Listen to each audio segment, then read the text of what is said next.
라면 먹고 갈래요? 라는 말의 진짜 의미를 몰랐던 프랑스 여성이 있었습니다. 그 여성은 바로 저입니다. 파리의 세종어학당에서 한국어를 배우던 어느 날, 한국인 강사가 한국에선 라면은 사랑의 신호예요 라고 농담처럼 말했습니다. 그리고 수업이 끝난 후 저는 그에게 진지하게 물었죠. 그럼 저랑 라면 드실래요?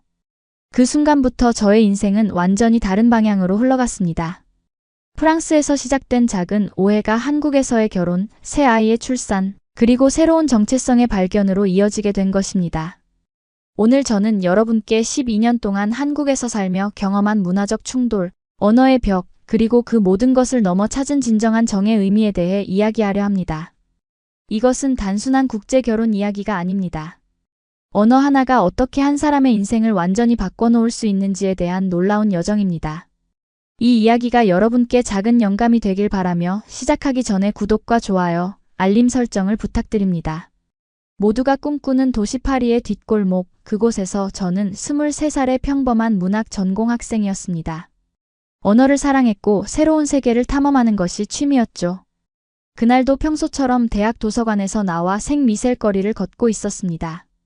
가을바람이 살짝 불어오던 그 순간 제 인생을 바꿀 작은 포스터를 보게 되었습니다. 한국어 배우기 마이너스 세종어학당 가을 학기 등록 중. 솔직히 말하자면 그때까지 저는 한국에 대해 특별한 관심이 없었습니다. 한류가 프랑스에서도 인기였지만 저는 그저 또 다른 아시아 언어구나 정도로만 생각했죠. 하지만 문학을 전공하는 학생으로서 언어 구조에 대한 호기심은 항상 있었습니다. 포스터에 적힌 한글이라는 글자가 특이하게 생겨서 끌렸나 봅니다. 왜 한국어야? 친구 소피는 의아해했습니다.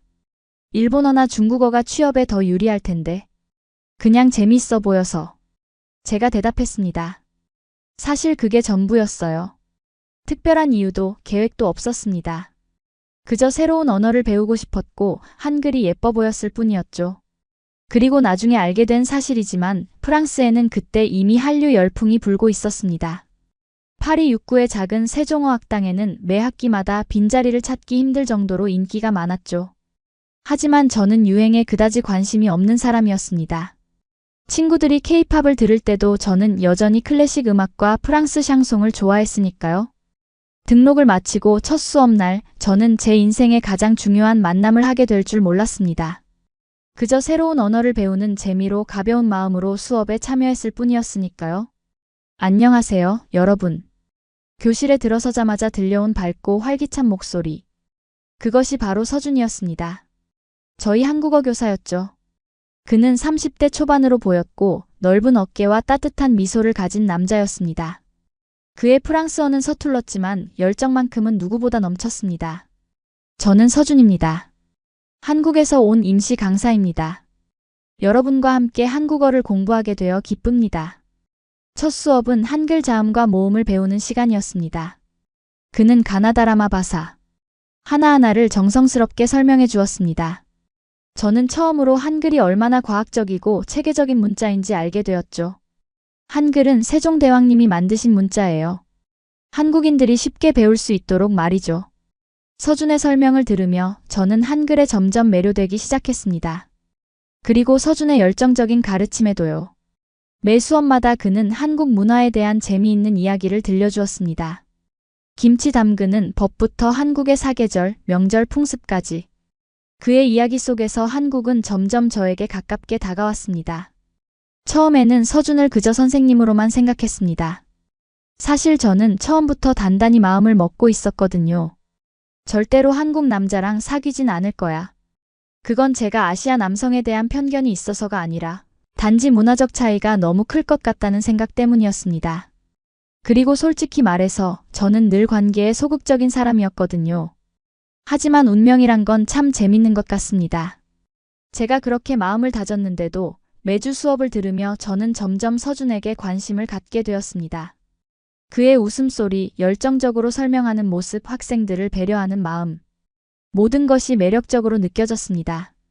어느 날 서준이 한국 문화에 대해 설명하다가 재미있는 말을 했습니다. 한국에서는 누군가에게 라면을 함께 먹자고 하는 것은 종종 로맨틱한 제안이 될 수 있어요. 그가 웃으며 말했습니다. 그 말을 듣고 제 마음속에서 작은 불꽃이 일었습니다. 수업이 끝나고 용기를 내어 서준에게 다가갔습니다. 선생님, 정말인가요? 그럼 저랑 라면 드실래요? 순간 교실이 조용해졌습니다. 아직 남아있던 몇몇 학생들이 우리를 쳐다보았고 서준의 얼굴이 순식간에 붉어졌습니다. 그는 당황한 듯 웃으며 대답했습니다. 아, 네. 그럼요. 언제가 좋을까요? 그렇게 우리의 첫 데이트가 시작되었습니다. 하지만 그 후로도 서준은 항상 저에게 존댓말을 썼고 데이트를 3번이나 했는데도 손 한 번 잡지 않았습니다. 프랑스에서는 보통 첫 데이트에서도 키스를 하는 경우가 많은데 그의 이런 태도는 저를 혼란스럽게 했습니다. 잔느, 서준이 너를 안 좋아하나 봐. 소피가 말했습니다. 저도 그런 생각이 들었습니다. 하지만 그의 눈빛은 분명히 저를 좋아한다고 말하고 있었거든요. 결국 저는 프랑스식 직진을 결심했습니다. 넷째 데이트 날 센 강변을 걷다가 갑자기 그의 앞에 멈춰 서서 물었습니다. 서준 씨, 당신 내 남자친구 해줄래요? 서준의 눈이 커졌습니다. 그리고는 놀라움과 기쁨이 뒤섞인 표정으로 말했습니다. 아니, 제가 먼저 고백하려고 했는데요. 그날 밤 우리는 첫 키스를 했습니다. 파리의 에펠탑이 빛나는 밤, 한국어로 사랑을 고백받는 것이 이렇게 아름다울 줄 몰랐습니다. 잔느, 사랑합니다. 그 말이 프랑스어로 GTAI미보다 더 달콤하게 들릴 줄 누가 알았을까요? 언어에는 마법 같은 힘이 있습니다. 그리고 그 마법은 제 인생을 완전히 바꿔놓았습니다. 그렇게 우리는 연애를 시작했고 저는 한국어 공부에 더욱 매진했습니다. 한국어는 이제 단순한 외국어가 아니라 사랑하는 사람과 소통하는 언어가 되었으니까요. 서준도 저를 위해 프랑스어를 열심히 배웠습니다. 우리는 서로의 언어를 배우며 서로의 문화를 이해해 갔습니다. 세종어학당에는 금세 소문이 퍼졌습니다. 프랑스 여학생이 한국인 강사와 사귄다는 소식이 마치 로맨스 드라마처럼 번져나갔죠. 처음에는 그런 관심이 부담스러웠지만 곧 모두가 우리를 응원해주는 것에 감사함을 느꼈습니다. 한국어 수업은 제게 새로운 세계를 열어주었습니다. 그리고 그 세계의 중심에는 서준이 있었습니다. 제가 상상했던 것보다 훨씬 더 멋진 세계였죠. 2장. 서준과의 연애는 마치 두 개의 행성이 충돌하는 것 같았습니다. 서로 다른 문화, 서로 다른 언어, 서로 다른 습관을 가진 우리가 하나가 되어가는 과정이었죠. 때로는 충돌도 있었지만 그 모든 과정이 아름다웠습니다. 한국어를 배우면서 저는 한국 문화도 함께 배워갔습니다. 서준은 제게 한국 영화를 보여주었고 한국 음식을 소개해 주었죠. 처음 먹어본 김치는 너무 매워서 입에서 불이 났지만 이상하게도 자꾸 생각나는 맛이었습니다. 불고기와 비빔밥은 첫 입에 반해버렸고요. 한국 음식은 정말 맛있네요. 제가 말했습니다. 하지만 왜 이렇게 다 매워요? 서준은 웃으며 대답했습니다. 한국 사람들은 매운 음식을 먹으면서 스트레스를 풀어요. 그래서 더 매운 음식을 좋아하죠. 저는 점점 한국 문화에 빠져들었습니다. K-팝도 듣기 시작했고 한국 드라마도 보기 시작했죠. 처음에는 서준을 이해하기 위해 시작한 일이었지만 곧 제 자신의 취향이 되었습니다. 파리의 작은 한국 식당들을 함께 다니며 저는 더 많은 한국 음식을 맛보았습니다. 김밥, 떡볶이, 순두부찌개. 모두 새롭고 놀라운 맛이었습니다. 그리고 그 음식들 속에서 저는 한국인들의 정을 느꼈습니다. 한국 음식은 정성이 들어가요. 서준이 설명했습니다. 김치 하나 담그는 데도 온 가족이 함께 모여 하루 종일 작업하죠. 프랑스 요리도 정성이 많이 들어가요. 제가 대답했습니다. 하지만 뭔가 다른 것 같아요. 프랑스 요리가 예술이라면 한국 요리는 마음인 것 같아요. 서준은 제 말에 감동한 듯 미소를 지었습니다. 그리고 제 손을 꼭 잡았죠. 그 순간 저는 문화의 차이를 넘어 우리가 얼마나 많은 공통점을 가지고 있는지 깨달았습니다. 우리의 관계가 깊어질수록 서준은 자신의 고향에 대한 이야기를 더 많이 들려주었습니다. 서울의 빌딩 숲, 부산의 아름다운 해변, 제주도의 신비로운 자연. 그의 이야기 속에서 한국은 너무나 아름다운 나라로 그려졌습니다. 언젠가 함께 한국에 가보자, 서준이 제안했습니다. 내 가족을 소개해주고 싶어. 그 말에 저는 조금 긴장했습니다. 연애는 좋지만 가족을 만나는 것은 완전히 다른 문제였으니까요. 게다가 문화적 차이가 있는 상황에서 그의 가족을 만난다는 것은 더욱 부담스러웠습니다. 걱정 마, 서준이 제 마음을 읽은 듯 말했습니다. 우리 가족은 너를 좋아할 거야. 그렇게 우리는 연애 1주년을 맞아 한국 여행을 계획했습니다. 그건 제 인생 첫 한국 방문이었고 서준의 가족을 만나는 중요한 자리이기도 했죠. 비행기에서 내려 인천공항에 도착했을 때 저는 이미 한국의 발전된 모습에 놀라움을 금치 못했습니다. 깨끗하고 현대적인 공항, 빠르고 효율적인 교통 시스템. 모든 것이 파리와는 다른 분위기였습니다. 와, 한국은 정말 기술이 발달했네요. 제가 감탄했습니다. 서준은 자랑스러운 표정으로 대답했습니다. 한국은 IT 강국이에요. 스마트폰, 반도체, 디스플레이. 모든 분야에서 세계 최고 수준이죠. 서울에 도착해서 본 도시의 모습은 더욱 놀라웠습니다. 밤에도 환하게 빛나는 네온사인들, 24시간 활기가 넘치는 거리, 어디서나 볼 수 있는 최신 기술들. 파리가 고풍스러운 아름다움을 간직한 도시라면 서울은 미래지향적인 에너지가 넘치는 도시였습니다. 서준의 가족은 강남의 아파트에 살고 있었습니다. 문을 두드리자 그의 어머니가 환한 미소로 우리를 맞아주셨습니다. 안녕하세요, 어머니. 제가 서툰 한국어로 인사드렸습니다. 아이고, 한국말도 잘하네. 서준의 어머니는 감동한 표정으로 저를 안아주셨습니다. 그 따뜻한 포옹 속에서 저는 이상하게도 집에 온 것 같은 편안함을 느꼈습니다. 서준의 가족은 제가 예상했던 것보다 훨씬 더 따뜻하고 환영해 주었습니다. 어머니는 저를 위해 특별히 프랑스 스타일로 음식을 준비해 두셨고 아버지는 프랑스 와인까지 준비해 두셨죠. 물론 한국 음식도 풍성하게 차려주셨습니다. 많이 드세요. 잔느. 어머니가 계속해서 음식을 제 앞에 놓아주셨습니다. 프랑스에서 왔으니 많이 먹어야 우리 집에 정이 들지. 저는 그 말에 웃음을 터뜨렸습니다. 서준이 설명해 주길 한국에서는 음식을 많이 주는 것이 사랑의 표현이라고 했죠. 그리고 그 순간 저는 프랑스와 한국의 또 다른 공통점을 발견했습니다. 음식을 통해 사랑을 표현한다는 것. 그것이 바로 우리 두 문화의 연결점이었습니다. 그날 저녁 서준의 가족과 함께한 식사는 제 인생에서 가장 특별한 경험 중 하나였습니다. 언어의 장벽이 있었지만 우리는 서로의 마음을 충분히 나눌 수 있었습니다. 서준의 어머니는 저에게 한국 요리 비법을 가르쳐 주셨고 아버지는 한국 역사에 대해 열정적으로 설명해 주셨습니다. 그리고 서준의 동생은 저에게 한국의 최신 유행 노래를 들려주었죠. 한국에서의 일주일은 너무나 빨리 지나갔습니다. 우리는 경복궁, 남산타워, 명동, 홍대 등 서울의 주요 관광지를 돌아다녔습니다. 그리고 서준의 고향인 부산도 방문했죠. 해운대 해변에서 본 일출은 제 인생에서 가장 아름다운 순간 중 하나였습니다. 프랑스로 돌아가기 싫어요. 마지막 날 저는 서준에게 말했습니다. 나도. 서준이 대답했습니다. 하지만 우리는 곧 다시 만날 거야. 비행기를 타기 전 서준의 어머니가 저에게 작은 상자를 건네주셨습니다.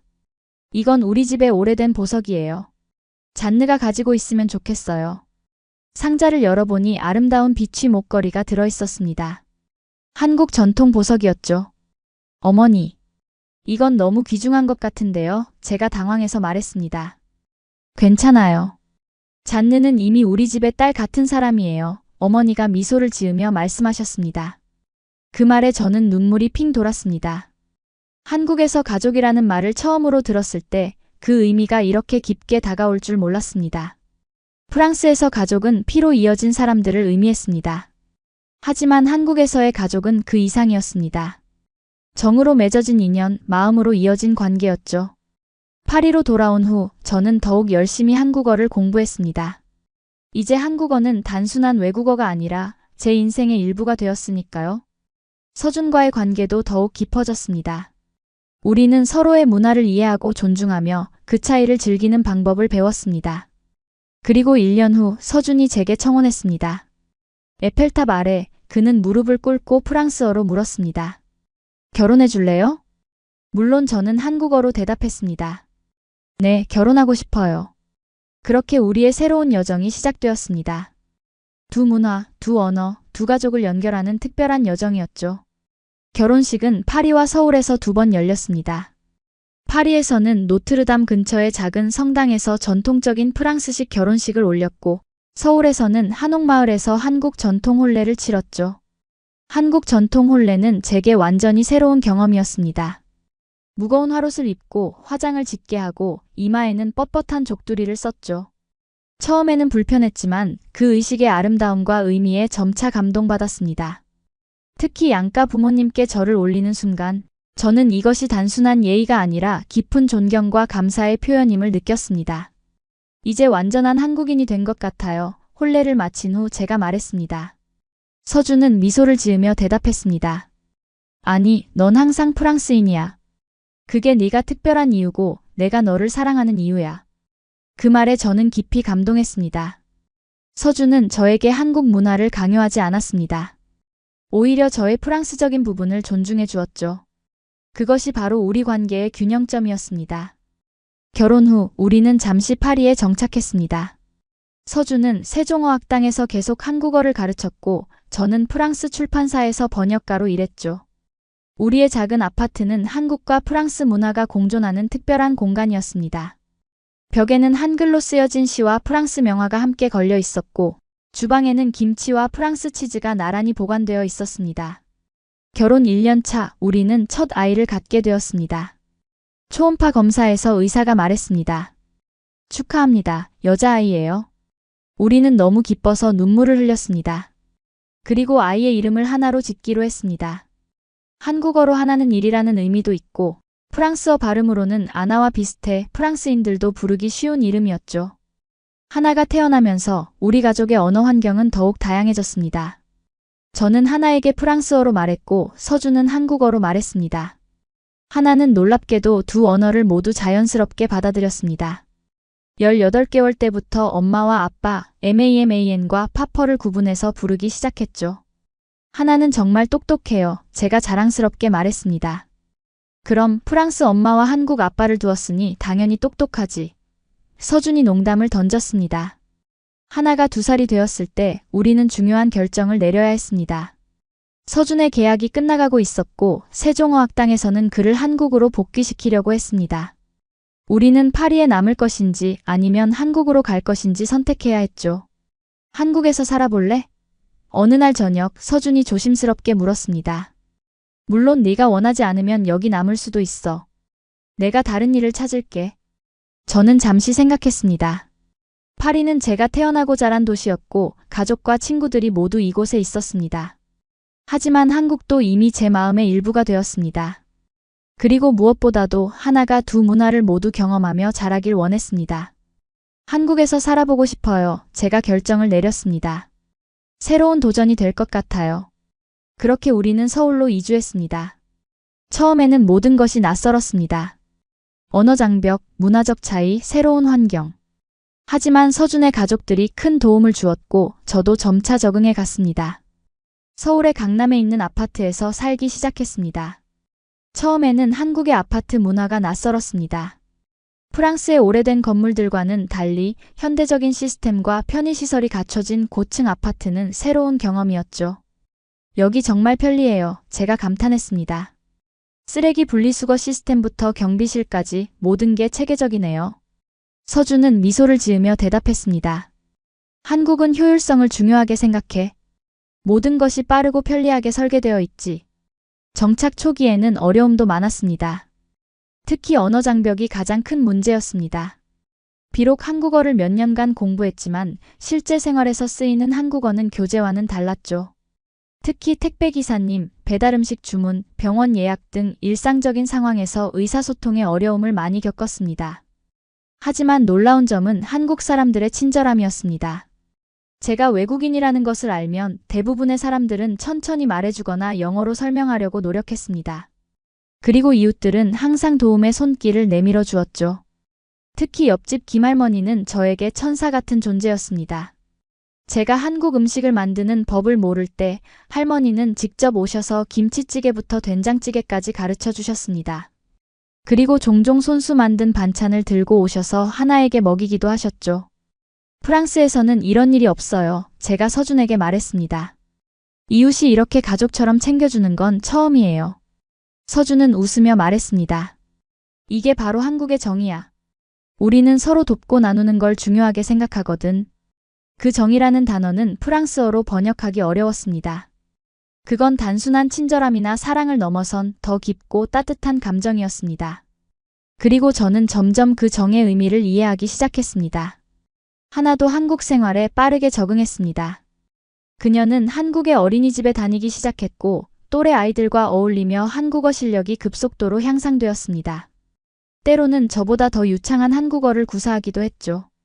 엄마, 이거 뭐라고 해요? 하나가 종종 저에게 물었습니다.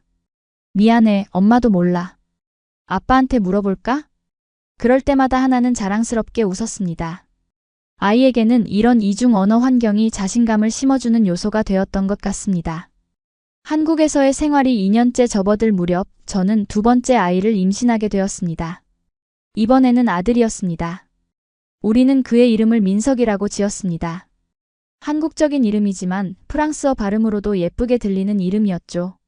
민석이 태어나면서 우리 가족은 더욱 한국에 뿌리를 내리게 되었습니다. 이제 저는 완전한 외국인이 아니라 한국에서 아이를 낳고 기르는 다문화 가정의 어머니였습니다.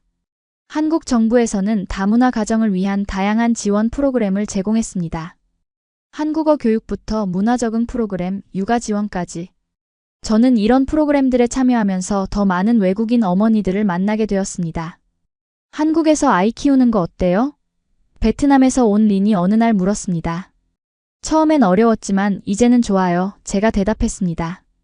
한국은 아이 키우기 좋은 나라인 것 같아요. 교육 시스템도 좋고 안전하고. 그리고 무엇보다도 한국의 가족 중심적인 문화가 저에게는 큰 위안이 되었습니다. 서준의 부모님은 자주 우리 집에 오셔서 아이들을 돌봐주셨고 이웃들도 항상 관심을 가져주었죠. 특히 민석이 태어났을 때는 산후조리원 경험이 인상적이었습니다.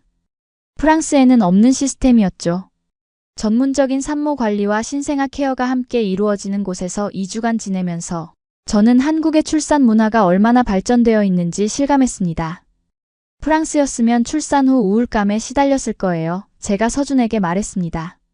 여기는 마을 전체가 함께 아이를 키우는 느낌이에요. 서준도 한국의 가정 친화적인 정책에 만족했습니다. 그는 회사에서 육아휴직을 신청했고 민석이 100일이 될 때까지 집에서 함께 아이를 돌봤습니다. 이런 지원 시스템이 있기에 우리는 더 행복한 가정을 이룰 수 있었습니다. 한국에서의 삶이 안정되어 가면서 저는 제 경력도 다시 시작하고 싶었습니다. 프랑스에서는 출판사에서 일했지만 한국에서는 언어의 장벽으로 인해 같은 일을 찾기 어려웠습니다. 그래서 저는 제가 잘할 수 있는 일을 찾기 시작했죠. 프랑스어를 가르치는 건 어때? 서준이 제안했습니다. 너는 원어민이고 한국어도 할 수 있잖아. 그 제안은 매력적이었습니다. 저는 서준처럼 언어를 가르치는 일에 관심이 있었고 특히 제 모국어인 프랑스어를 한국인들에게 소개하는 것은 흥미로운 도전이 될 것 같았습니다. 그렇게 저는 서울의 한 외국어 학원에서 프랑스어 강사로 일하기 시작했습니다. 처음에는 긴장되었지만 곧 교실에서의 시간이 즐거워졌습니다. 한국 학생들은 열정적이고 예의 바른 태도로 수업에 임했고 저는 그들에게 단순한 언어를 넘어 프랑스 문화와 사고방식을 전달하려고 노력했습니다. 한국어와 프랑스어는 매우 다른 언어예요. 제가 학생들에게 설명했습니다. 하지만 그 차이를 이해하면 두 언어 모두를 더 깊이 이해할 수 있어요. 수업 중에 저는 종종 제 경험을 공유했습니다. 한국어를 배우면서 겪었던 어려움, 문화적 충돌, 그리고 그 과정에서 얻은 깨달음까지. 그런 이야기들이 학생들에게 동기부여가 되었고 많은 학생들이 저를 롤모델로 생각하기 시작했습니다. 선생님, 어떻게 한국어를 이렇게 잘하게 되셨어요? 한 학생이 물었습니다. 사랑 때문이죠. 제가 웃으며 대답했습니다. 언어는 단순한 단어의 나열이 아니에요.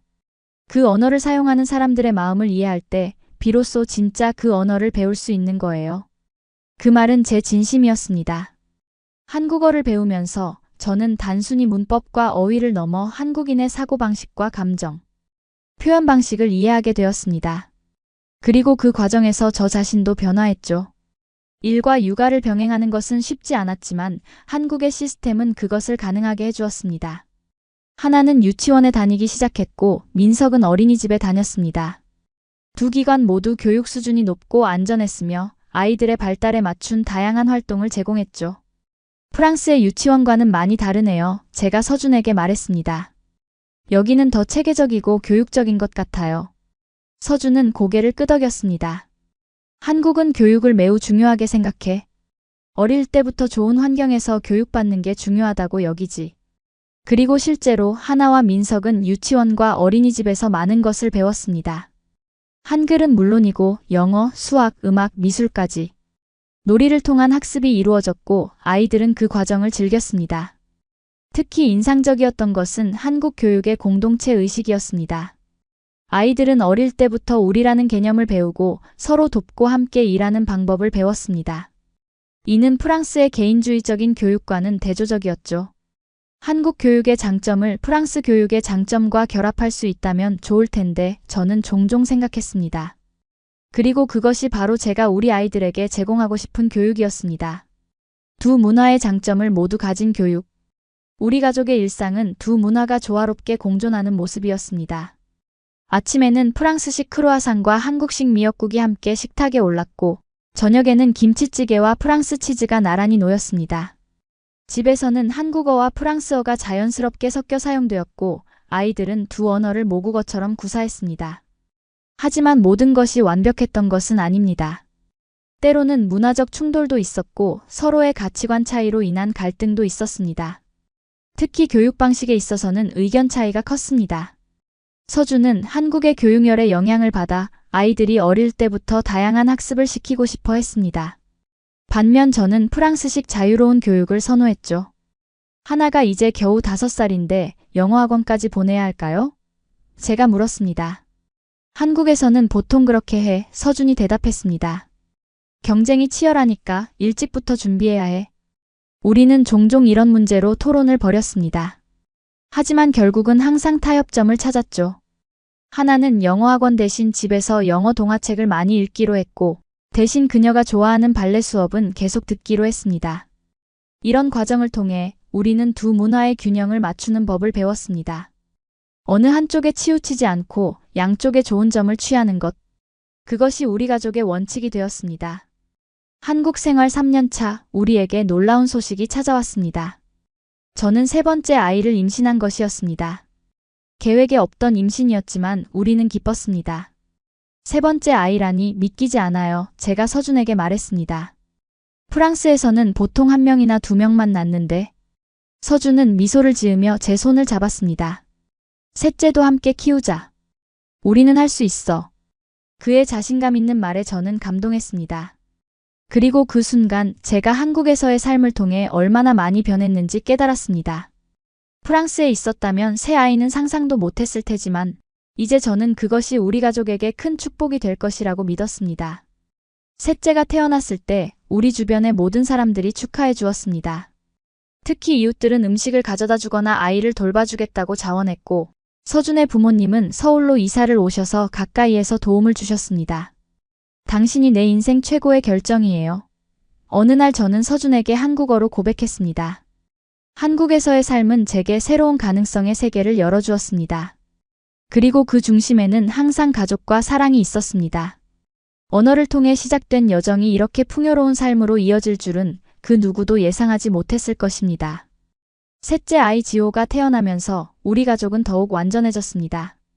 지호는 하나와 민석과는 달리 태어날 때부터 완전한 한국인 이름을 가졌습니다. 그건 제가 이제 한국 문화에 더 깊이 동화되었다는 증거이기도 했죠. 지호는 정말 한국인 같아요. 제가 농담처럼 말했습니다.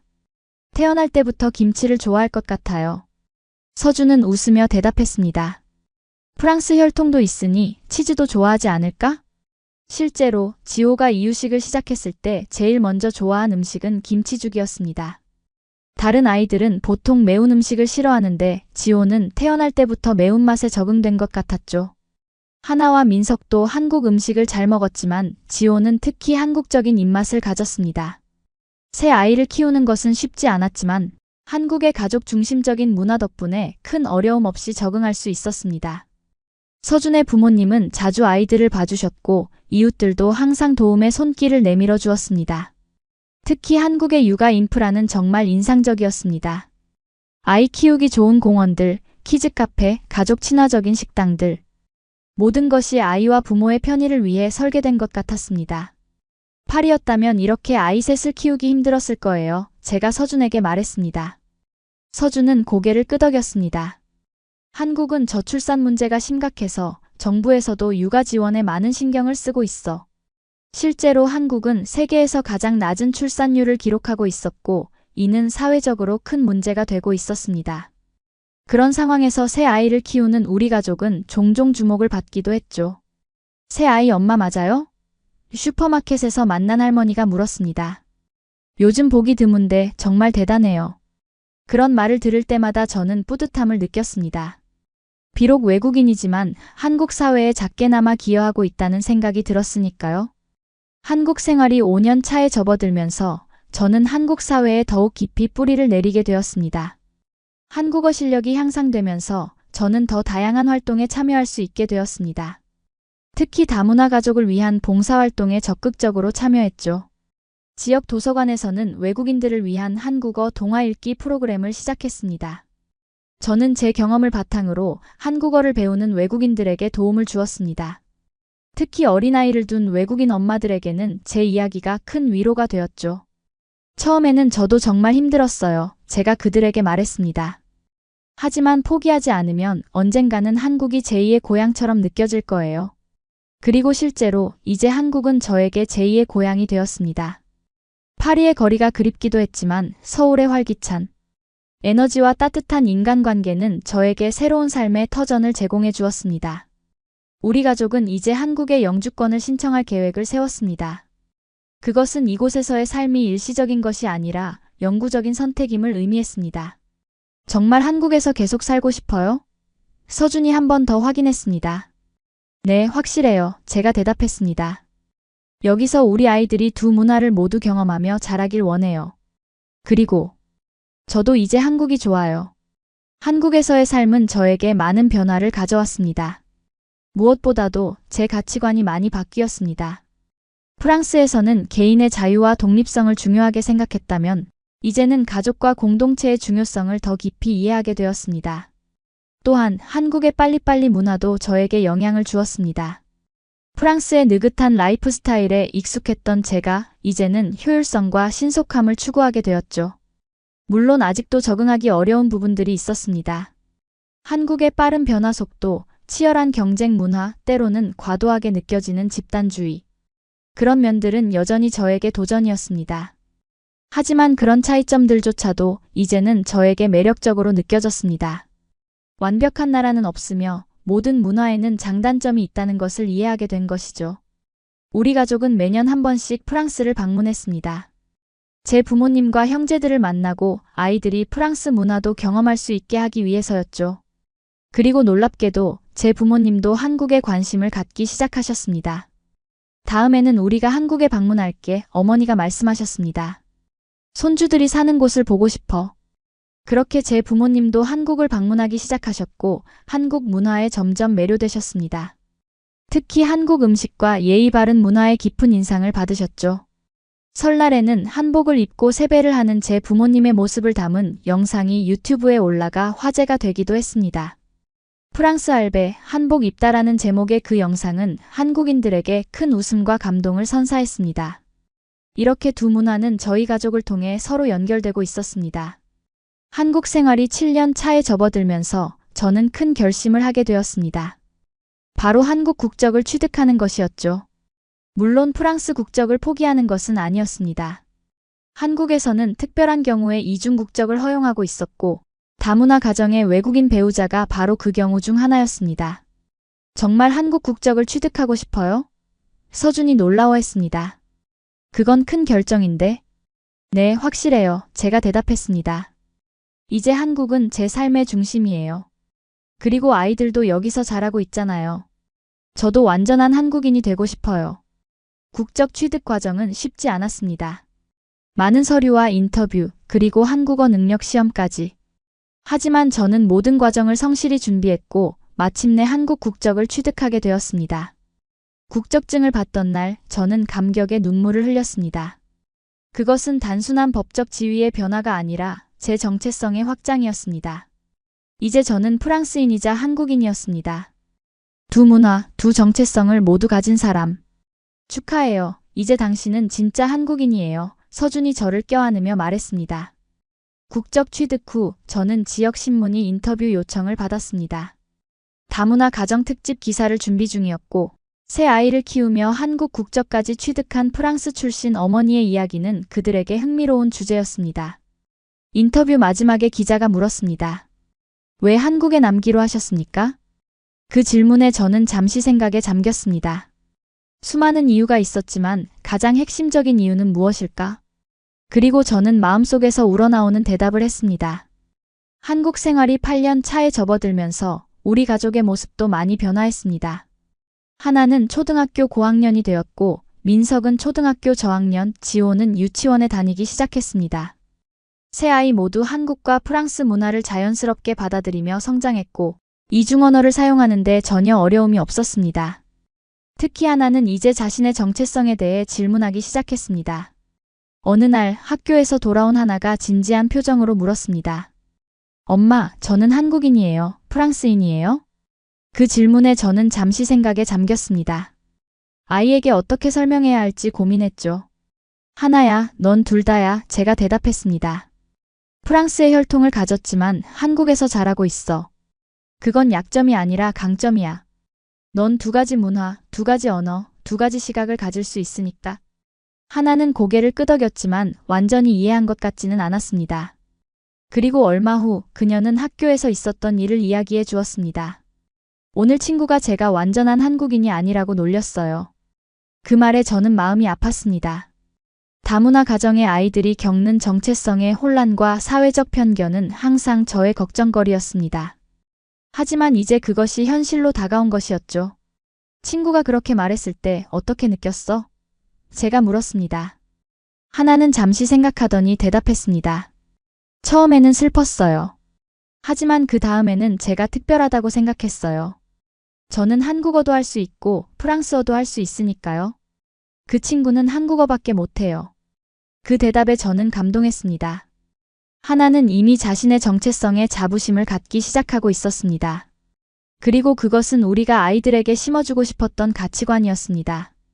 그래, 내 말이 맞아. 제가 미소 지으며 대답했습니다. 넌 정말 특별한 아이야.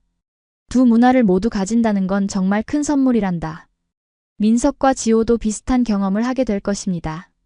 하지만 하나의 긍정적인 태도를 보면서 저는 아이들이 그런 도전을 잘 극복해낼 수 있을 것이라고 확신했습니다. 한국 사회도 조금씩 변화하고 있었습니다. 다문화 가정이 늘어나면서 학교와 사회 전반의 다양성에 대한 인식이 개선되고 있었죠. 하나의 학교에서도 다문화 이해 교육을 시작했고 그것은 아이들이 서로의 차이를 존중하는 법을 배우는 좋은 기회가 되었습니다. 저도 그런 변화에 기여하고 싶었습니다. 그래서 지역 다문화 가족 지원센터의 프로그램에 더 적극적으로 참여하기 시작했습니다. 특히 다른 국가에서 온 외국인 배우자들을 위한 한국어 교실과 문화 적응 프로그램의 자원봉사자로 활동했습니다. 저도 처음에는 모든 것이 낯설었어요. 제가 그들에게 말했습니다. 언어, 음식, 예절. 하지만 시간이 지나면서 적응하게 되었고 이제는 한국이 제 두 번째 고향이 되었어요. 저의 경험은 다른 외국인 배우자들에게 큰 위로와 용기가 되었습니다. 특히 한국 생활 초기에 적응에 어려움을 겪고 있는 사람들에게는 8년 동안 한국에서 살며 새 아이를 키운 저의 이야기가 희망이 되었습니다. 그리고 그들로부터 저도 많은 것을 배웠습니다. 베트남, 필리핀, 중국, 태국 등 다양한 국가에서 온 사람들의 이야기를 들으며 저는 문화적 다양성의 가치를 더욱 깊이 이해하게 되었습니다. 잔느 씨는 정말 한국말을 잘하시네요. 베트남에서 온 린이 말했습니다. 저도 그렇게 되고 싶어요. 시간이 필요해요. 제가 대답했습니다. 하지만 가장 중요한 건 마음의 문을 여는 거예요. 한국 문화를 진심으로 이해하고 받아들이려는 마음이 있다면 언어는 자연스럽게 따라올 거예요. 한국 생활 9년 차, 우리 가족에게 특별한 기회가 찾아왔습니다. 서준이 회사에서 승진하면서 1년간 프랑스 파리 지사에서 근무할 기회를 얻게 된 것입니다. 그것은 아이들에게 프랑스 문화를 경험하게 해줄 수 있는 좋은 기회였습니다. 파리에 가볼까? 서준이 제안했습니다. 아이들이 내 고향을 직접 경험해 볼 수 있을 거야. 저는 그 제안에 기뻤습니다. 프랑스에 대한 그리움이 있었고 무엇보다 제 부모님과 가족들이 아이들과 더 많은 시간을 보낼 수 있는 기회였으니까요. 좋은 생각이에요. 제가 대답했습니다. 아이들이 프랑스 문화도 직접 경험하면 좋을 것 같아요. 하지만 1년 후에는 꼭 한국으로 돌아와요. 우리의 삶은 이제 여기 있으니까요. 서준은 웃으며 약속했습니다. 물론이지. 우리 집은 한국이야.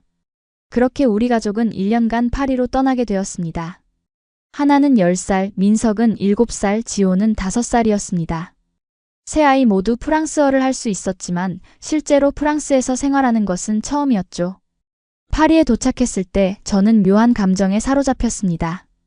제가 태어나고 자란 도시였지만 이제는 관광객처럼 느껴졌습니다. 9년간의 한국 생활이 저를 그만큼 변화시켰던 것이죠. 파리가 어때? 서준이 물었습니다. 낯설어요. 제가 솔직히 대답했습니다. 제 고향인데도 불구하고요. 서준은 웃으며 말했습니다. 그건 내가 이제 진짜 한국인이 되었다는 뜻이야. 그 말에 저도 웃음을 터뜨렸습니다. 어쩌면 그게 사실일지도 모르겠다고 생각했습니다. 아이들은 파리 생활에 빠르게 적응했습니다. 그들은 프랑스 학교에 다니기 시작했고 제 부모님과 자주 시간을 보냈습니다. 특히 제 어머니는 손주들과 함께하는 시간을 정말 소중히 여기셨습니다. 내 아이들이 정말 특별하구나, 어머니가 말씀하셨습니다. 두 문화를 모두 이해하고 두 언어를 모두 구사하다니. 정말 놀라워. 저는 그 말에 뿌듯함을 느꼈습니다.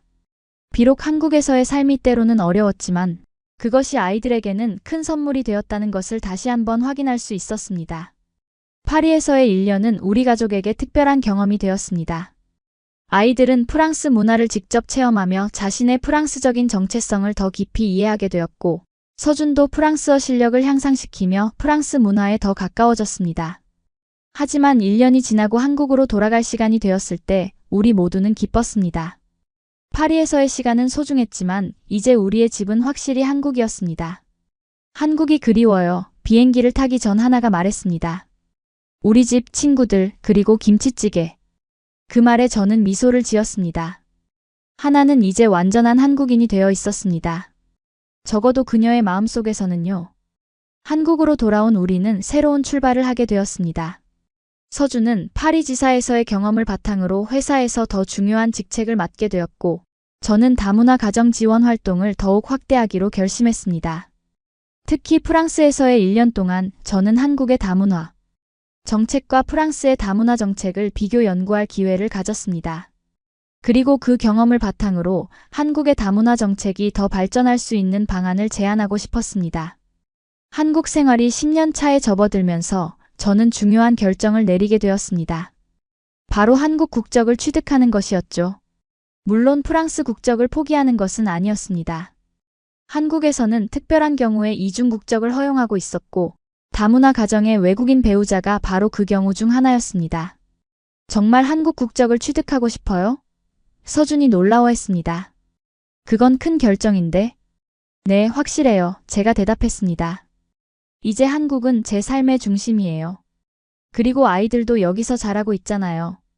저도 완전한 한국인이 되고 싶어요. 국적 취득 과정은 쉽지 않았습니다. 많은 서류와 인터뷰, 그리고 한국어 능력 시험까지. 하지만 저는 모든 과정을 성실히 준비했고 마침내 한국 국적을 취득하게 되었습니다. 국적증을 받던 날 저는 감격의 눈물을 흘렸습니다. 그것은 단순한 법적 지위의 변화가 아니라 제 정체성의 확장이었습니다. 이제 저는 프랑스인이자 한국인이었습니다. 두 문화, 두 정체성을 모두 가진 사람. 축하해요. 이제 당신은 진짜 한국인이에요. 서준이 저를 껴안으며 말했습니다. 국적 취득 후 저는 지역신문이 인터뷰 요청을 받았습니다. 다문화 가정 특집 기사를 준비 중이었고, 새 아이를 키우며 한국 국적까지 취득한 프랑스 출신 어머니의 이야기는 그들에게 흥미로운 주제였습니다. 인터뷰 마지막에 기자가 물었습니다. 왜 한국에 남기로 하셨습니까? 그 질문에 저는 잠시 생각에 잠겼습니다. 수많은 이유가 있었지만 가장 핵심적인 이유는 무엇일까? 그리고 저는 마음속에서 우러나오는 대답을 했습니다. 여긴 말을 해야 마음이 전달되는 나라예요. 전 이 언어로 제 감정을 다 말할 수 있어요. 이게 저에겐 가족이에요. 기자는 제 대답에 감동한 듯 했습니다.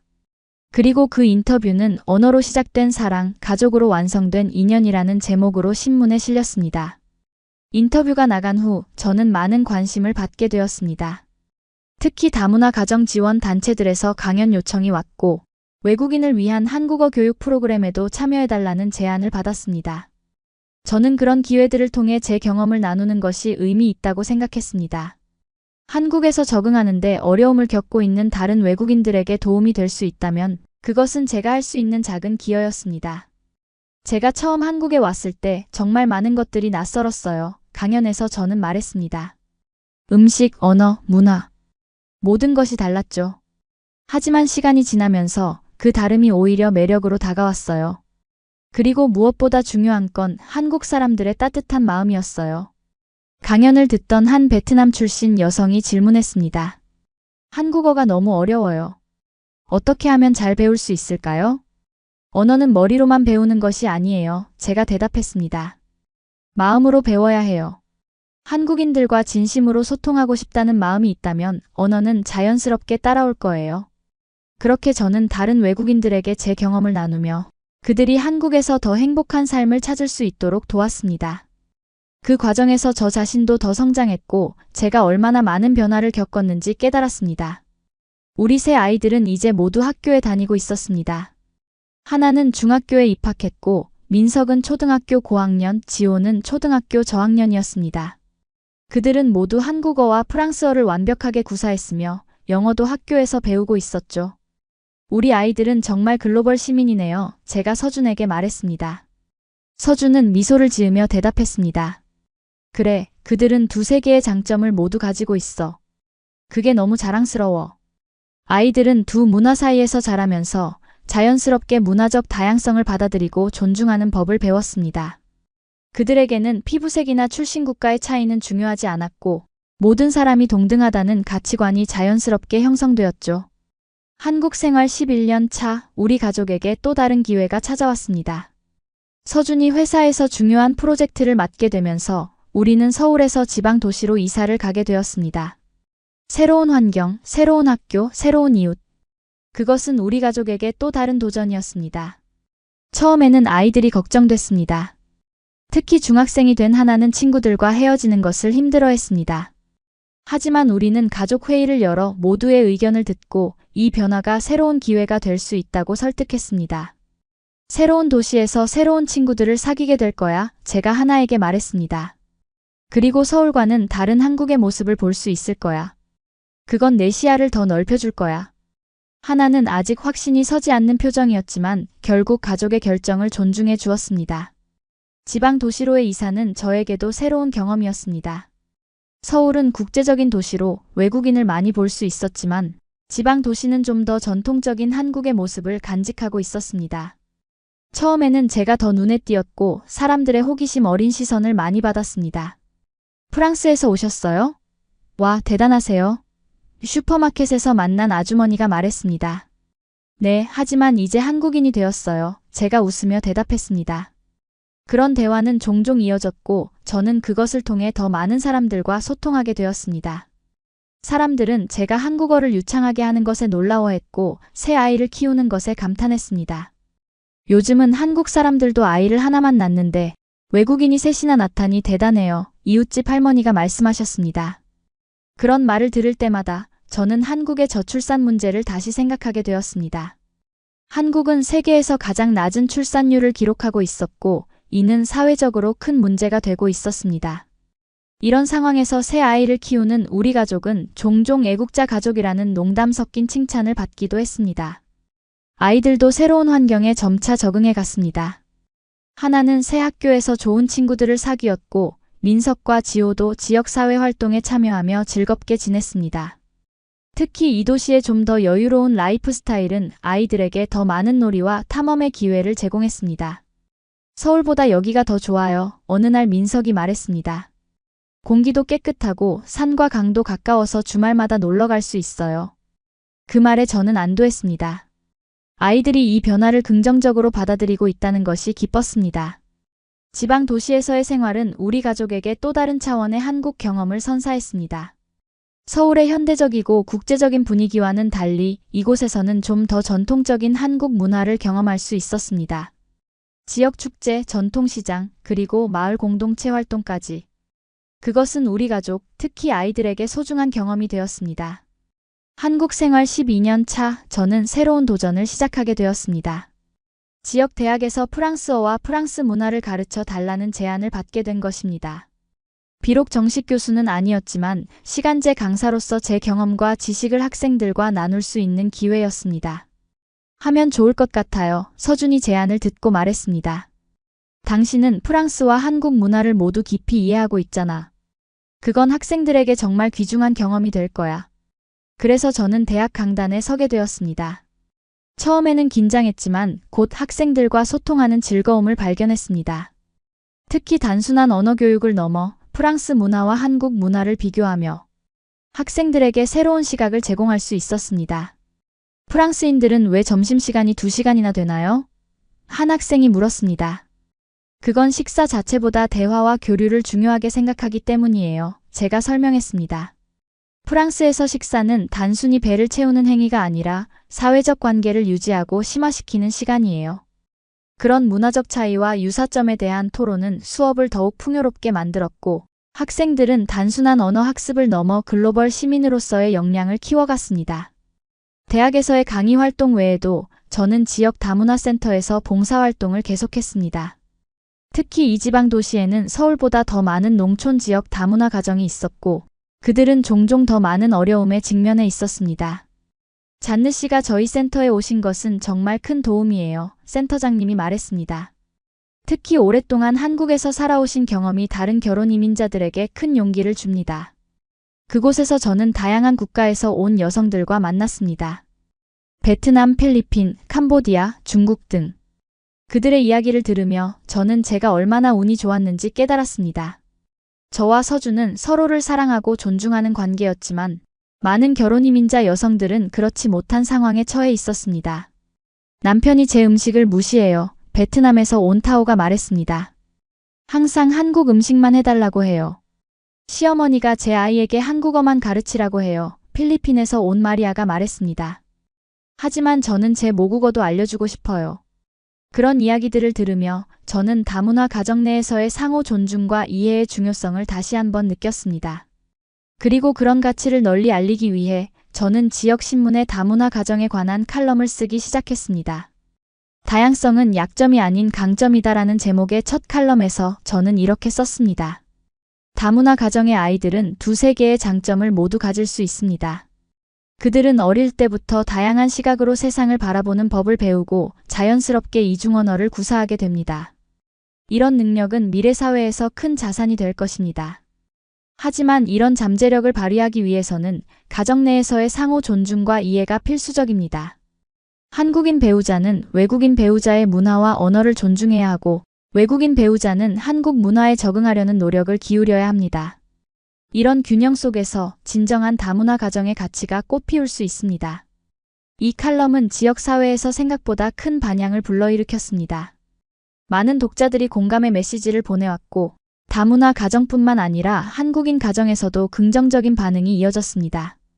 잔느 씨의 글을 읽고 다문화 가정을 새롭게 바라보게 되었어요. 한 독자가 메시지를 보냈습니다. 이제는 그들을 도움이 필요한 사람들이 아니라 우리 사회에 새로운 가치를 가져다주는 사람들로 생각하게 되었습니다. 그런 반응들에 힘입어 저는 정기적으로 칼럼을 쓰기 시작했습니다. 다문화 가정의 일상, 문화적 차이로 인한 재미있는 에피소드, 그리고 글로벌 시대에 필요한 교육 방식 등 다양한 주제로 글을 썼고 점차 지역 사회에서 다문화 전문가로 인정받게 되었습니다. 그러던 어느 날 지역 방송국에서 연락이 왔습니다. 다문화 가정을 주제로 한 다큐멘터리를 제작 중이었고 우리 가족의 이야기를 담고 싶다는 것이었습니다.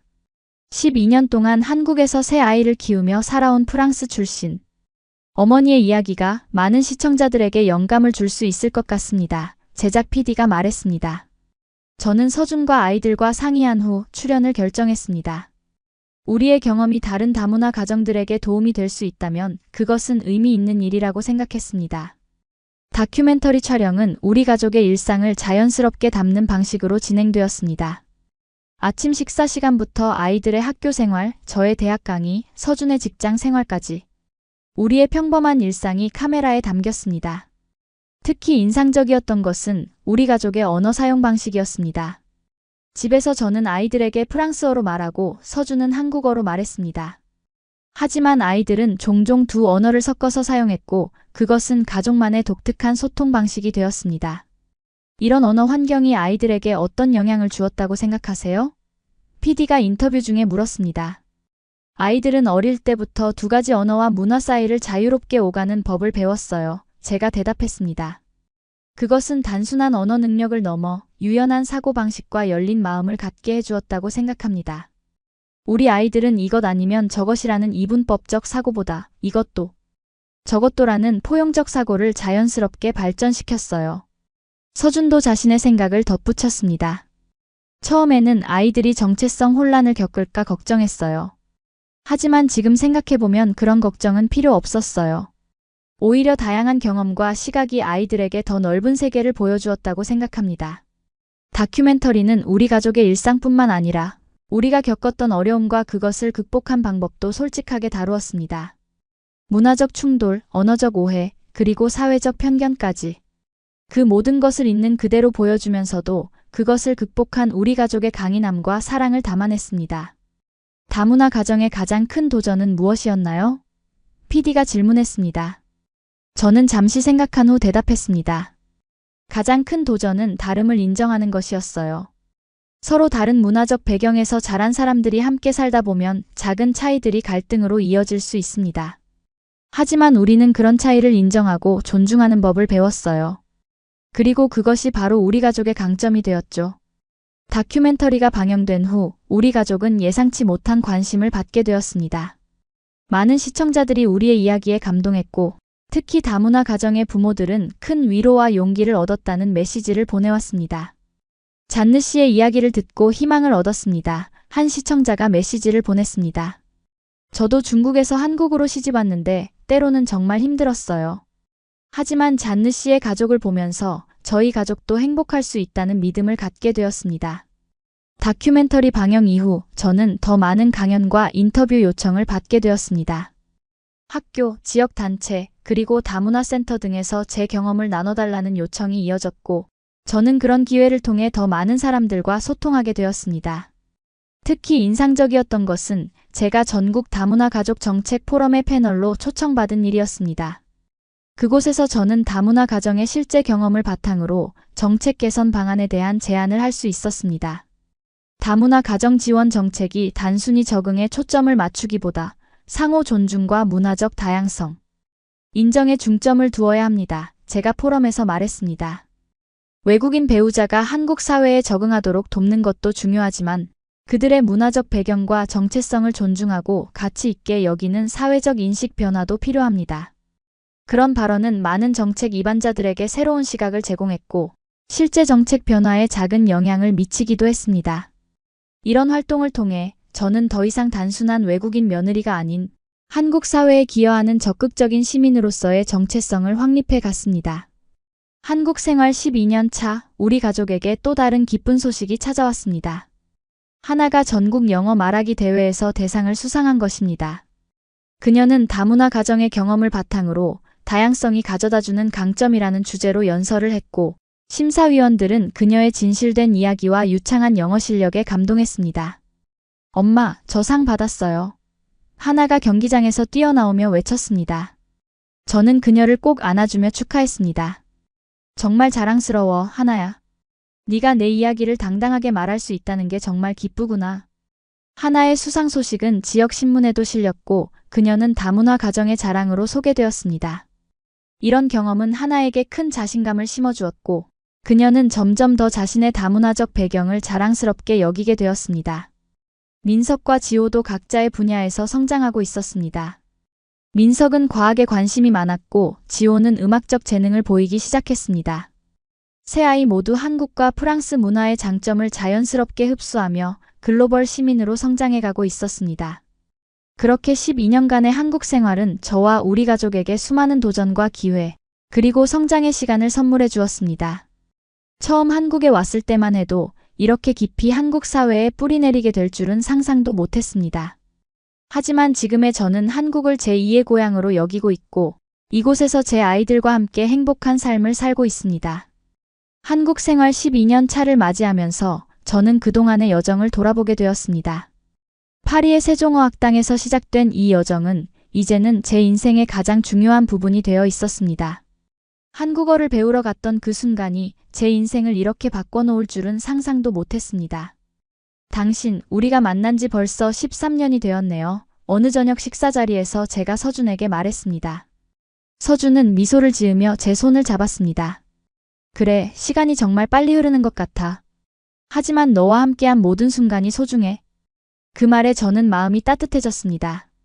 13년 전 파리의 한 교실에서 만났던 그 남자는 이제 제 인생의 동반자가 되어 있었습니다. 우리는 함께 새 아이를 키우며 두 문화를 연결하는 특별한 가정을 이루었습니다. 우리의 이야기는 단순한 국제 결혼 이야기가 아니었습니다. 그것은 언어를 통해 새로운 세계를 발견하고 문화적 차이를 넘어 사랑과 가족을 이루며 그 과정에서 자신의 정체성을 확장해 나가는 여정이었습니다. 특히 한국에서의 12년 동안 저는 수많은 변화를 경험했습니다.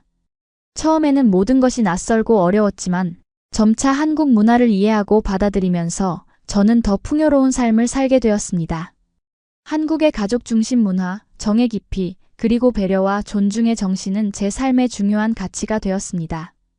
그리고 이제 저는 그런 경험을 바탕으로 한국 사회에 제 나름의 기여를 하고 있었습니다. 다문화 가정 지원 활동, 대학에서의 강의, 칼럼 연재, 그리고 다큐멘터리 출연까지. 그 모든 활동은 저에게 큰 보람을 주었고 제가 이 사회의 일원으로 인정받고 있다는 느낌을 주었습니다. 하지만 가장 큰 자부심은 역시 우리 세 아이들이었습니다.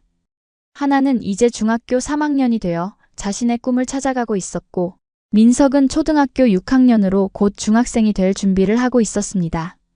지호는 초등학교 3학년으로 형과 누나를 따라 자신만의 재능을 발견해가고 있었죠. 세 아이 모두 한국과 프랑스의 문화를 자연스럽게 이해하고 받아들이며 그것을 자신만의 강점으로 발전시켜 나가고 있었습니다. 그들은 이제 단순한 다문화 가정의 아이들이 아니라 글로벌 시민으로서의 정체성을 형성해 나가고 있었습니다. 엄마, 나중에 저는 국제기구에서 일하고 싶어요. 하나가 어느 날 말했습니다. 여러 나라의 사람들이 서로를 더 잘 이해할 수 있도록 돕고 싶어요. 그 말을 들으며 저는 가슴이 뭉클해졌습니다. 하나는 자신의 다문화적 배경을 약점이 아닌 강점으로 인식하고 그것을 통해 세상에 기여하고자 하는 마음을 가지고 있었습니다. 민석도 자신만의 꿈을 키워가고 있었습니다. 저는 나중에 로봇공학자가 되고 싶어요. 한국은 로봇 기술이 정말 발달했잖아요. 저도 그런 기술 발전에 기여하고 싶어요. 지호는 아직 구체적인 꿈을 정하지 않았지만 음악과 미술에 관심을 보이며 자신만의 창의성을 발휘하고 있었습니다. 지호는 한국의 전통 음악과 프랑스의 클래식 음악을 모두 좋아해요. 제가 서준에게 말했습니다. 그 아이만의 독특한 음악 세계를 만들어가고 있는 것 같아요. 이렇게 우리 가족 모두는 각자의 방식으로 성장하고 있었고 한국에서의 삶은 우리에게 무한한 가능성을 열어주고 있었습니다. 어느 날 우리 가족은 특별한 초대를 받았습니다. 바로 한국의 다문화 정책 관련 국제 컨퍼런스에 참석해 달라는 것이었습니다. 서울에서 열리는 이 행사에는 다양한 국가의 정책 전문가들과 다문화 가정 대표들이 참여할 예정이었고 우리 가족은 성공적인 다문화 가정의 사례로 소개될 예정이었습니다. 이건 정말 큰 영광이에요. 제가 서준에게 말했습니다. 우리 가족의 이야기가 다른 사람들에게 도움이 될 수 있다니 기쁘네요. 서울로 가는 기차 안에서 우리는 컨퍼런스에서 어떤 이야기를 나눌지 함께 의논했습니다. 하나, 민석, 지호도 자신의 생각을 적극적으로 표현했고 우리는 가족 회의를 통해 우리의 메시지를 정리했습니다. 컨퍼런스 당일 우리 가족은 무대에 올라 우리의 이야기를 나누었습니다. 제가 먼저 한국에 오게 된 계기와 적응 과정을 소개했고 서준은 다문화 가정의 남편으로서 경험한 것들을 이야기했습니다. 그리고 아이들도 각자의 시각에서 다문화 가정에서 자라난 경험을 나누었습니다. 저는 두 개의 문화를 가진 것이 자랑스러워요. 하나가 말했습니다. 때로는 친구들과 다르다고 느낄 때도 있지만 그것이 오히려 저를 특별하게 만든다고 생각해요. 민석도 자신의 생각을 덧붙였습니다. 한국과 프랑스의 문화를 모두 배울 수 있어서 좋아요. 그리고 두 나라 음식도 모두 맛있어요. 지호의 순수한 말이 많은 사람들의 웃음을 자아냈습니다. 저는 한국에서 살지만 프랑스 할아버지, 할머니도 있어요. 그래서 선물을 2배로 받을 수 있어요. 우리 가족의 발표는 많은 사람들에게 감동을 주었고 특히 다문화 가정의 부모들에게는 큰 희망이 되었습니다. 컨퍼런스가 끝난 후 많은 사람들이 우리에게 다가와 이야기를 나누고 싶어 했고, 우리는 기꺼이 그들의 질문에 답하고 경험을 공유했습니다. 잔느 씨의 이야기를 듣고 정말 용기를 얻었습니다. 한 여성이 말했습니다. 저도 일본에서 한국으로 시집 왔는데 때로는 정말 힘들어요. 하지만 잔느 씨의 가족을 보니 희망이 생깁니다. 그런 말을 들을 때마다 저는 우리 가족의 이야기가 다른 사람들에게 의미 있는 영향을 주고 있다는 것을 실감했습니다. 그리고 그것이 바로 우리가 이 사회에 기여할 수 있는 방식이라고 생각했습니다. 컨퍼런스 참석을 계기로 우리 가족은 다양한 매체의 주목을 받게 되었습니다. 신문과 잡지에서 인터뷰 요청이 왔고 방송 프로그램에도 출연 제안이 이어졌습니다. 그 중에서 가장 인상적이었던 것은 교육부에서 제작하는 글로벌 시민 교육 교재에 우리 가족의 이야기가 사례로 실리게 된 것입니다. 이건 정말 의미 있는 일이에요. 서준이 기뻐했습니다. 우리 이야기가 학생들에게 다양성의 가치를 가르치는 데 도움이 될 수 있다니 영광이네요. 그렇게 우리 가족은 한국 사회에서 다문화 가정의 롤모델로 인식되기 시작했고, 이는 우리에게 더 큰 책임감을 느끼게 했습니다. 우리는 우리의 경험과 지식을 나누는 것이 다른 다문화 가정들, 그리고 한국 사회 전체에 도움이 될 수 있다는 것을 깨달았고, 그런 역할을 기꺼이 받아들였습니다. 한국 생활 12년 차를 마무리하면서 저는 깊은 감사함을 느꼈습니다. 처음 한국에 왔을 때는 많은 두려움과 불확실성이 있었지만 이제는 이곳이 저의 진정한 집이 되었습니다. 한국은 저에게 새로운 가족, 새로운 문화, 그리고 새로운 목적을 선물해 주었고 그것은 제 인생에서 가장 소중한 선물이 되었습니다. 그리고 무엇보다도 한국어를 배우기 시작했던 그 순간이 이렇게 풍요로운 삶으로 이어질 줄은 누구도 예상하지 못했을 것입니다. 하나의 안녕하세요가 이렇게 아름다운 여정의 시작이 될 줄은 말이죠. 이제 저는 확신을 갖고 말할 수 있습니다. 언어는 단순한 소통의 도구가 아니라 새로운 세계로 들어가는 문이며 다른 문화와 사람들을 진정으로 이해하는 열쇠입니다. 그리고 그 열쇠를 통해 저는 제 인생에서 가장 아름다운 이야기를 만들어 나가고 있습니다. 이렇게 우리 가족의 이야기는 계속되고 있습니다. 한국과 프랑스, 두 문화의 아름다운 조화 속에서 우리는 더 넓은 세계를 향해 함께 나아가고 있습니다. 그리고 그 여정의 모든 순간이 소중하고 감사합니다. 한국은 이제 저에게 단순한 거주 국가가 아닙니다. 이곳은 제 마음의 고향이고 제 아이들의 뿌리이며 우리 가족의 이야기가 펼쳐지는 무대입니다. 그리고 무엇보다도 한국은 제가 진정한 나를 발견하고 더 넓은 세계와 연결되는 곳입니다. 한국은 제 인생의 언어이자 사랑입니다. 이 말은 단순한 수사가 아닙니다. 그것은 제 가슴에서 우러나오는 진심이며 12년간의 여정을 통해 깨달은 진실입니다. 그리고 앞으로도 이 사랑의 언어로 더 많은 이야기를 써내려갈 것입니다. 한국의 인구 소멸 위기를 조금이나마 막아주는 외국인. 가족이 된 우리의 이야기는 단지 우리만의 것이 아닙니다. 그것은 문화와 언어의 경계를 넘어 사랑과 이해를 통해 하나가 될 수 있다는 희망의 메시지를 전하는 이야기입니다. 만약 여러분도 새로운 언어를 배우고 싶다면 망설이지 말고 도전해보세요. 그 언어가 여러분의 인생을 어떻게 바꿔놓을지 아무도 모릅니다. 저처럼 여러분도 언어를 통해 새로운 세계를 발견하고 새로운 사랑을 만나고 새로운 가족을 이루게 될지도 모르니까요. 여러분의 인생에도 하나의 안녕하세요가 모든 것을 바꿔놓는 마법의 순간이 있을 것입니다. 그 순간을 두려워하지 말고 기꺼이 받아들이세요. 그것이 여러분을 더 넓은 세계로 인도할 것입니다. 끝으로 저희 가족의 이야기가 여러분께 작은 영감이라도 되었기를 바랍니다. 그리고 혹시 비슷한 경험을 하고 계신다면 여러분은 혼자가 아니라는 것을 기억해 주세요. 우리 모두는 각자의 방식으로 문화의 경계를 넘어 더 풍요로운 세상을 만들어가고 있습니다. 이 영상이 마음에 드셨다면 좋아요와 구독 그리고 공유 부탁드립니다. 여러분의 응원이 저희 가족에게 큰 힘이 됩니다. 그리고 댓글로 여러분의 생각과 경험도 나눠주세요. 다양한 문화, 다양한 언어, 다양한 가족의 이야기가 모여 더 아름다운 세상을 만들 수 있습니다. 감사합니다, 여러분. 저는 파리에서 시작해 한국에서 꽃피운 제 인생의 여정을 여러분과 나눌 수 있어 너무나 행복했습니다. 앞으로도 계속해서 우리 가족의 이야기를 들려드리겠습니다. 다음에 또 만나요.